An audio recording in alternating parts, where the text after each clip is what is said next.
As matter ही नहीं करता। ये मैटर नहीं करता कि आपका उम्र क्या है, आप कब शुरू कर रहे हैं। ये मैटर नहीं करता आपका एजुकेशन क्या है, ये मैटर नहीं करता आप काले हैं कि गोरे हैं, अंग्रेजी आती है कि नहीं आती, परिवार संपन्न है कि नहीं। एक ही चीज मैटर करती है, साला खुद पे भरोसा है कि नहीं। और वो किसी भी उम्र में हो जाए कोई फर्क नहीं पड़ता।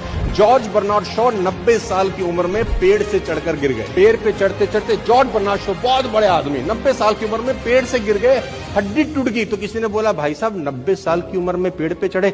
बोला 90 साल हो गया आज तक पेड़ पे नहीं चढ़ा, सोचा चढ़ के देखता हूं कि होता क्या है। कोई भी एज कम नहीं है कुछ भी नया करने के लिए, आप कुछ भी कर सकते हैं।